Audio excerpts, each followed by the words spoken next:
The ugliness of the Syrian war has too many aspects, one of them drugs that clearly involved in the conflict. Captagon is the official sponsor of many massacres because it takes away from the addicts pain and fear.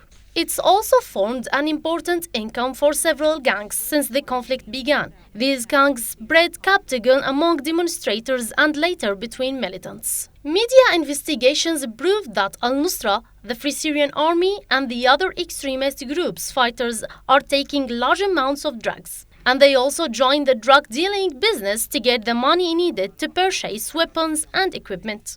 Syrian Interior Ministry has always worked hard to protect its people from drugs addiction, especially the youth, the main targeted category because they are facing bad economic and social circumstances. بعد 2010 نحن نعلم. After 2010, the illegal usage of drugs has been magnified. The Syrian Interior Ministry dedicated great efforts to combat this epidemic, so it supported the drugs combating administration with the needed personnel and equipment. The ministry always tries to detect smugglers who are getting drugs in and out of Syria, especially to Gulf countries. بعام 2015 In 2015, the Syrian Interior Ministry confiscated large amounts of drugs which were in their way to go out of Syria. More than 2,000 kilograms of cannabis were confiscated in addition to more than 24 million of Captagon pills.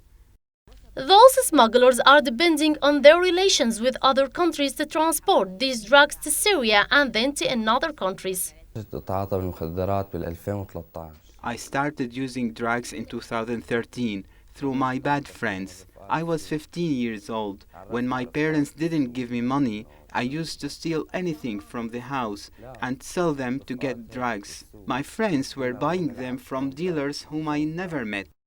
Some observers believe that Turkey is secretly helping the smugglers by allowing them to use its borders with Syria, and as a proof, it didn't approve the Syrian request to detect the gangs through the Interpol.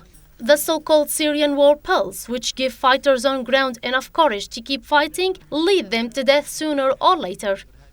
Gianna Murshid, MEC.